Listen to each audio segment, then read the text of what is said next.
Hello students, class 5th. I am Samuel, your English teacher.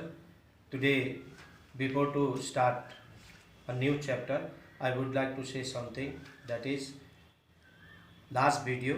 In my last video, I sent about the topic of the magic paintbrush, that is literature, and before there was a poem, and I told you that this poem we will start later on. That's why today is the day that we are going to start the poem, and for this you need to ready with your books so that you will understand what I am going to say in each stanza. So have a look on the board. It's for class 5th. It's for class 5th, chapter 1, poem Laser. So let's get started. Before that, you have to be ready with your books. Okay? Wait a minute. Okay, we have a laser poem. Before to start the poem, I would like to say something about the writer who wrote this poem. So, William Henry Device was the writer of this poem. He was born 3 July 1871 and died on 26 September 1940. And he was a British poet and as well as writer. And he born in Newport, Wales. He spent a significant part of his life traveling. उसने अपना महत्वपूर्ण हिस्सा, जो जीवन का महत्वपूर्ण हिस्सा अपने ट्रैवलिंग में बिताया, अपने यात्राओं में बिताया. His writing achieved wide popularity during his time. और उन समय, उन दिनों में उनका जो भी लिखा हुआ उन्होंने लिखा था, चाहे वो पोएम हो गया, चाहे स्टोरी हो गया, वो सारे लोकप्रिय हो गए. His time often covered his stamping experience through the US, Canada and the UK. तो इसमें मैं और कुछ बोलना चाहता हूँ कि ये राइटर ने जो लेज़र पोएम पब्लिश जो किया था, तो उसमें उसने ये कहा था कि मुझे कोई आलसी ना समझे, बिकॉज यहाँ पे लेज़र का मतलब होता है खाली समय. और जब वो राइटर और पोएट पहले से नहीं था, actually he was due to accident, when he met with an accident, उसका पाँव कट गया था, और जिसके बाद उसके जब when he was recovered from that major incident, तब वो बाद में जाकर वो एक राइटर और पोएट बना. तो इसीलिए यहाँ पे one of the questions that is written in the printed words, colourful words, you can say that, तो how do you like to spend your free time. तो one type of questions is asked. इसमें एक प्रकार का प्रश्न पूछा गया है, how do you like to spend your free time. किस तरह से आप अपने फ्री टाइम को, लेजर यानी कि खाली समय को बिताते हैं. तो read the poem to find out what the poet thinks about how to spend one's leisure time. तो इसीलिए यहाँ पर पोएट, कवि सोचता है कि about how to spend one leisure time, तो किस प्रकार से खाली समय बिताया जाए. तो खाली समय बिताना क्यों इम्पोर्टेंट है, खाली समय किस तरह से बिताया गया, किस तरह से बिताना चाहिए, उसके बारे में ये पोएम है.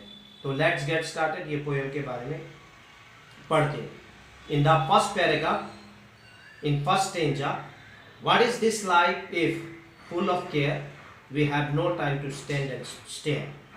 तो इसमें कवि क्या कहना चाहता है, यह जिंदगी का क्या मतलब है यदि कुछ देर के लिए हम खाली समय निकाल कर खड़े होकर ईश्वर के बारे बनाए गए आसपास के प्राकृतिक सौंदर्य को निहारें. यदि हमारे खाली समय नहीं है तो इस जिंदगी का क्या मतलब। तो बोलने का मतलब यहाँ पे इसी प्रकार से कभी we have no time to stand and stare. तो हम लोग इतने रोजमर्रा के जीवन में इतने व्यस्त हो जाते हैं that we don't have a few minutes to stare the beauty of the God's creation. ईश्वर के बनाए गए सृष्टि को हम लोग निहारने का समय ही नहीं है। तो ऐसे जिंदगी का क्या मतलब। तो उस संदर्भ में, उस विषय में कवि ने कहा है। अब नेक्स्ट में देखते हैं, no time to stand beneath the bough and stare as long as sheep or cows. तो यहां पर क्या बोला गया है, क्या जिंदगी हमारी जिसमें कि इतना भी समय नहीं कि कुछ देर बड़े पेड़ों के डालियों के छांव में खड़े रहकर सीप और काऊ की तरह ईश्वर के सृष्टि को निहारे। तो इसमें इस प्रकार का कवि ने कहा है, हम लोग के में इतना भी खाली समय नहीं है कि हम लोग जिस प्रकार से सीप और काऊ, जिस प्रकार से उन लोग प्राकृतिक सौंदर्य को इधर उधर देखकर कुछ समय के लिए पेड़ों के छांव में रहकर वो सौंदर्य को निहारते हैं। तो हम लोग इतने व्यस्त हो गए हैं कि अपने लाइफ में कि हमारे पास एक क्षण के लिए खाली समय भी नहीं है जो एक प्राकृतिक सौंदर्य जो ईश्वर का देन है उसे हम लोग निहारें। इससे अच्छा तो सीप और काऊ है जो कि ईश्वर के बनाए हुए चीज़ें को वो बड़े ही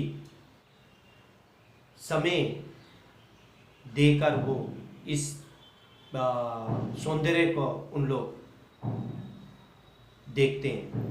तो इसमें कवि यही बता रहा है कि इतने सारे हम लोग बिजी हो गए हैं कि एक खाली समय भी नहीं कि जो ईश्वर के बनाए हुए चीज़ों को हम लोग देख सकें।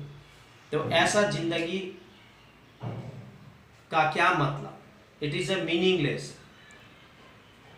अब नेक्स्ट में क्या बना, no time to see when woods we pass where squirrels hide their nuts in grass. तो इसमें ये कहा गया है कि क्या इतना भी समय नहीं जब हम लोग जंगल से होते हुए जाते हैं। तो इसमें कहा गया क्या इतना भी समय नहीं है कि जंगल से गुजरते समय क्या आपने देखा है कि गिलहरी किस प्रकार से नट्स को घास में छुपाती है। तो जब भी हम लोग किसी भी जगह से, झाड़ियों से, जंगलों से गुजरते हैं, इतना वक्त नहीं है कि ईश्वर के अनमोल जो सृष्टि है उसको निहारने का। तो यहाँ पे कवि यही बताना चाहता है कि हमारे जंगलों, जहाँ पर ईश्वर का सबसे बड़ा रूप हम लोग को देखने को मिलता है, तो उसको निहारने का क्या समय नहीं है। तो इस जिंदगी का क्या मतलब जिसमें कि हम लोग ईश्वर के सृष्टि को निहारने का वक्त ना हो। तो नेक्स्ट पैराग्राफ में बोला है in next stanza, no time to turn at beauty glance and watch her feet how they can dance. तो इसमें एक चीज कवि यही बोलना चाहता है कि इसमें प्रकृति को एक लड़की के रूप में दर्शाया गया है, और जिसमें कि लड़की को, प्रकृति को लड़की के रूप में प्रकट किया है, जिसमें कि उसके पैरों के मूवमेंट को के विषय में बताया गया। पैरों के मूवमेंट को देखो जो कि किस प्रकार से नाच रही है, यानी कि वो किस तरह से वो नाच रही है। तो उसी प्रकार से प्रकृति भी, एक लड़की रूपी प्रकृति भी अपने रूप को समय अनुसार बदलती है। तो जिससे हमें, जैसे हम लोग देखते हैं मौसम में बदलाव, ऋतुओं में बदलाव हम लोग देखते हैं, तो उसी प्रकार से यहाँ राइटर यहाँ पर प्रकृति को किसके समान, लड़की के समान उसने प्रकट किया है। नेक्स्ट में, no time to wait till her mouth can enrich that smiles her eyes began. तो इसमें राइटर ये दर्शाना चाहता है जिस प्रकार से एक नाचने वाली अपने आंखों से अपने मुस्कुराहट को बिखेरती है और यही मुस्कुराहट को होठों पे लाकर समाप्त करती है, उसी प्रकार से प्रकृति भी करती है। उसी प्रकार से प्रकृति भी अपने हाव भाव को अपने मुद्राओं को वो प्रकट करती है। तो हम लोग देखते हैं ऐसे कि जिस प्रकार से वो प्राकृतिक अपने जो ईश्वर का बहुत बड़ा देन है उसको जिस प्रकार से वो प्रकट करती है हम लोगों के बीच में, क्या उसे देखने के लिए हमारे पास क्या इतना भी समय नहीं है, इतना भी व्यस्त है हम जो प्राकृतिक सौंदर्य का हम लोग देख नहीं सकते। लास्ट में राइटर ने बोला है, a poor life this is if full of care we have no time to stand and stair.